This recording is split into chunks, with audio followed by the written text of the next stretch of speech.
শিয়াদের সবচেয়ে ভয়ঙ্কর আকীদা হলো তারা মনে করে যে আমাদের হাতে যে কোরআন আছে সে কোরআন মিথ্যা। নাউজুবিল্লাহ, কোরআন মিথ্যা কোরআন। তারা বলে যে আবু বকর রাদিয়াল্লাহু তাআলা, ওমর রাদিয়াল্লাহু তাআলা এই দুইজন মিলে কোরআনকে বিকৃত করেছে। নাউজুবিল্লাহ। শিয়াদের দাবি হলো যে যেই দিন জিবরিল আলাইহিস সালাতু ওয়াস সালাম প্রথম ওহী নিয়ে এসেছিলেন হেরা গুহায় মুহাম্মদ সাল্লাল্লাহু আলাইহি ওয়াসাল্লামের কাছে, ইকরা বিসমি রাব্বিকাল্লাযী খালাক, আপনারা এই ঘটনা সবাই শুনেছেন, জানেন।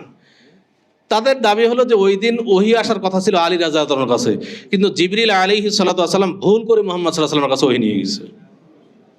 শিয়াদের দাবি হলো আয়েশা রাদিয়াল্লাহু তাআলা আনহা, যিনি রাসূলুল্লাহ সাল্লাল্লাহু আলাইহি সাল্লামের স্ত্রী, সকল মুমিনের মা আয়েশা রাদিয়াল্লাহু তাআলা আনহা, তিনি নাকি জিনাকার। নাউজুবিল্লাহ। এবং তারা এখন পর্যন্ত আয়েশা রাদিয়াল্লাহু তাআলা আনহাকে কবর থেকে উঠিয়ে দৌড়া মারার চেষ্টা চালায়। এরা কি, যদি আমরা কোরআন হাদিস যাচাই করি, এদেরকে কি মুসলিম বলা সম্ভব? যারা আয়েশা রাদিয়াল্লাহু তাআলা আনহাকে জিনাকার বলতে পারে,